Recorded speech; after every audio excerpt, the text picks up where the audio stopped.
Hey, welcome back to Mike's Diabetes. It's very early, so we're going to take a look here. The current blood sugars, this sensor says it's 6.5. I just did a finger poke to calibrate before we went on. We're actually 6.5, not 6.8. Okay? Fully calibrated. I have no active insulin in my system. Let me take a look here. Sorry. My bolus has been working throughout the night, but if you also notice, I haven't had any corrections. Now, during the night, I was 6. So I feel pretty good. I haven't woke up feeling kind of sick without a fever. Diabetics will know what I mean. Okay. Average sugar yesterday was 83. That was a lot better than 59%. Above is 17. Not great, but we're there. 83% time in range. Look, I had no lows. And then average sugar is 70. Yeah, my average blood sugar is 70. Yeah. Average sugar millimoles is 7.8. And for those Americans who are watching, just times 7.8 times 18, and you'll get your number. Today, I want to talk to you about don't tell me what to do. We'll be right back.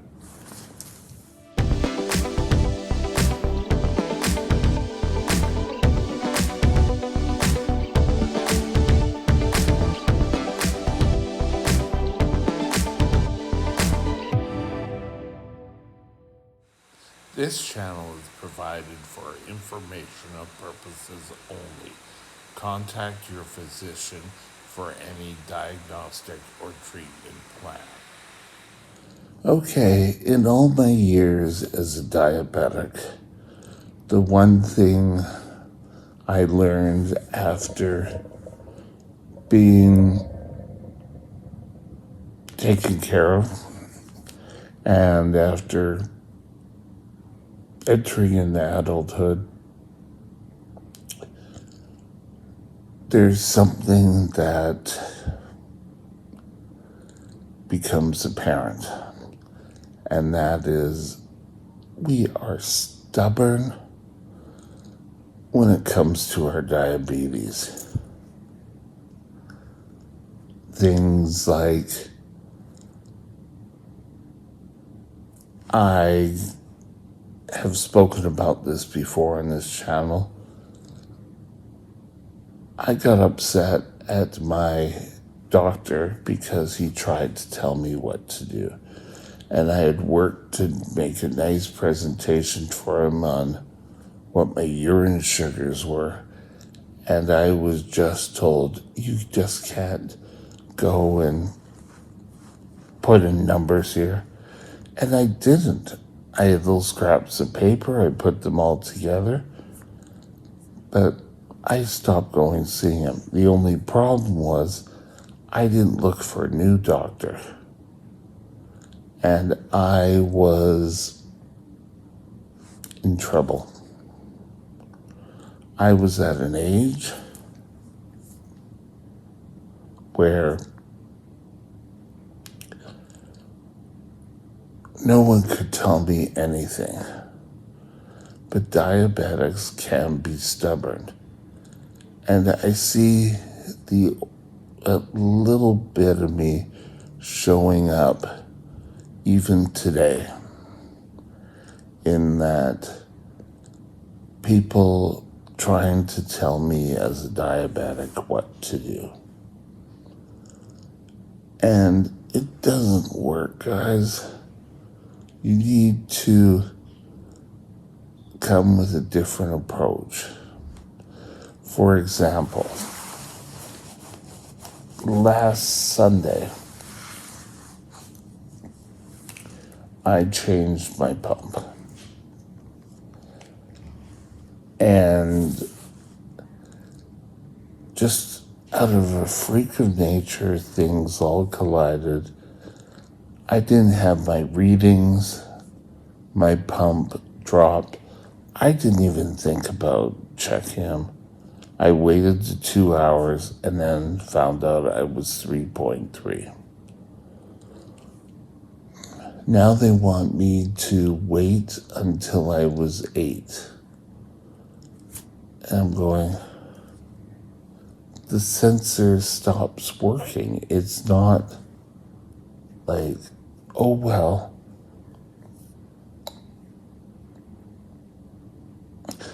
why don't we just wait till 8? And I'm going, no, you don't. You're over cautious. But for me, as a diabetic,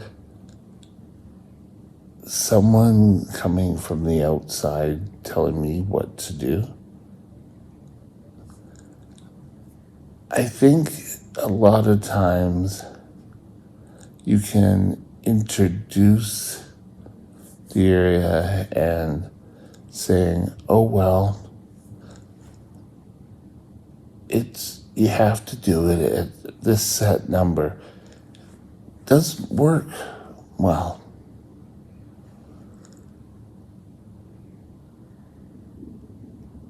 I can sit there and not test, and my blood sugar will still drop.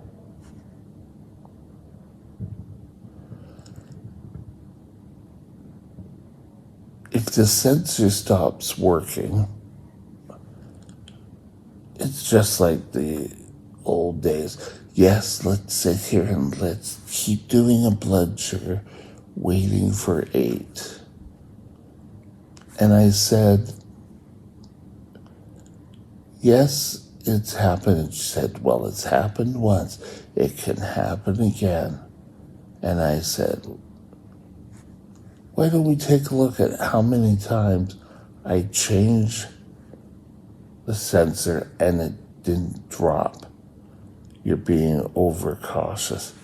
And immediately it just felt like my hairs on the back of my head went up.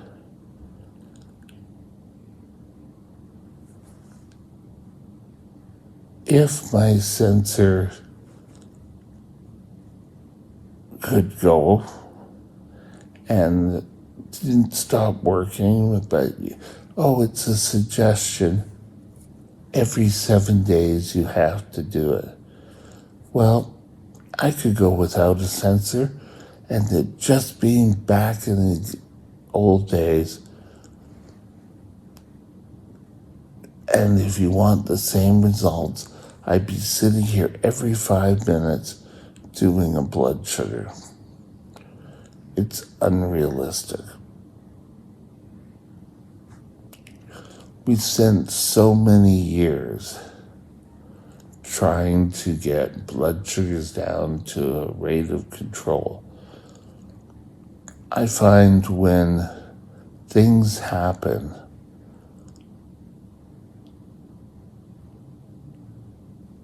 they happen because many things collide. Things out of the ordinary have happened. I don't know what happened that day. I suppose waiting till I'm 8, so I'm going to have to be eating sugar before my blood sugar comes back? No. That part is unrealistic.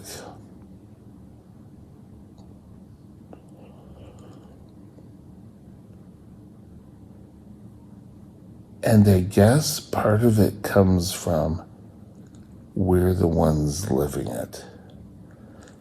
And they really don't know the specific.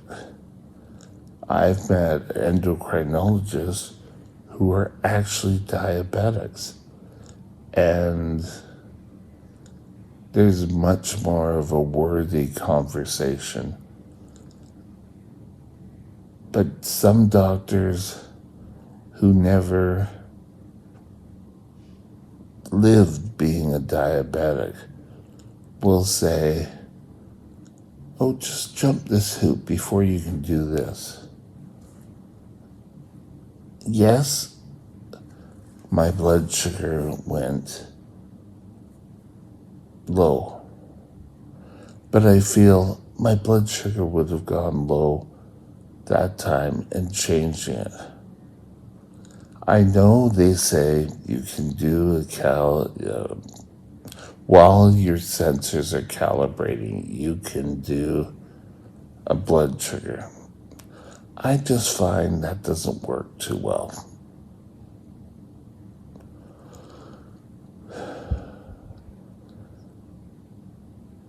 I think for so long, and I'll just call them millennial diabetics, we're told, just as I was told, so often you can't do that. So we build a wall to anyone who really is trying to tell us what to do. It was going back to school. No, you can't leave the room, but I'm low. I need to. No, you'll have to wait for lunch. And that has got to be one of the most stupid things anyone. But you have to prepare. You're not allowed to eat in class. You have that 5 minutes in between class. Yes, 5 minutes to get from the gym all the way over to English.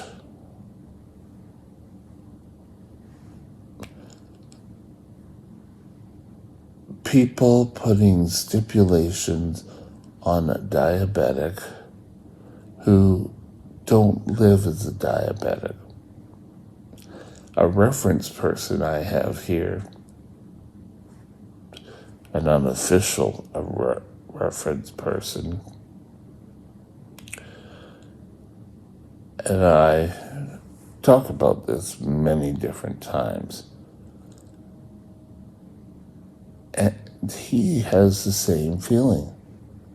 Don't sort of tell me what to do until you live in a life in my shoes.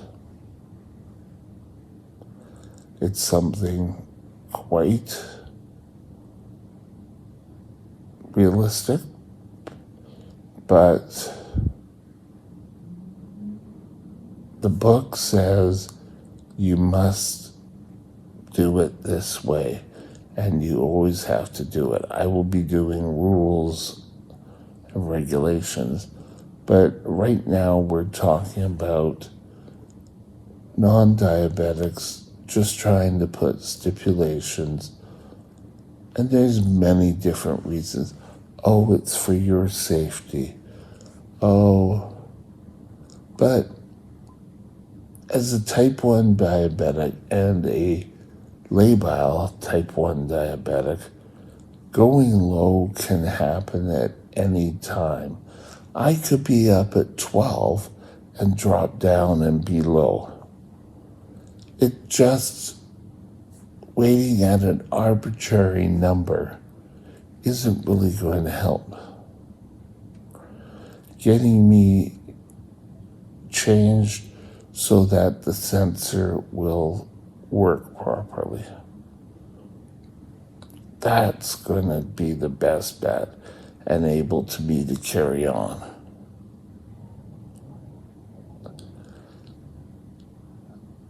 My life is I have to deal with lows all the time. I have to deal with constantly being high.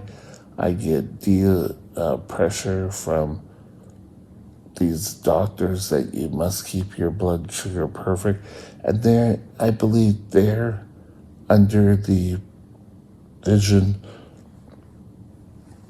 that, oh yes, the blood sugar should just be perfect. You must be doing something wrong. And over the years, I am so tired of hearing that. Oh, you're doing something wrong. Yes, you have to do this now, and you have to do that. When it comes from a pump company, an endocrinologist who understands the way we live, that's something different. But I feel sometimes medical professionals who don't have to deal with diabetes really don't understand. There's an awful lot of medical professionals out there who help out and help diabetics. And I think maybe some of it may be in the approach. A lot of diabetics have gone through the steps that they keep trying to implement. And it's sort of like we had to learn not to do something a lot of times through trial and error. But yet, I'll sit here and wait till my blood sugar's 8. I won't change my sensor till it's 8. But that's unrealistic. My sensor will stop working and then we'll be flying blind. At least I do a blood sugar beforehand and then change. So it all comes down to how you present being an endo or being a medical professional. I offered my advice back, and as my sensor dies down, I'm not going to wake up in the middle of the night and go, oh yes, I'm 8, I can do a site change.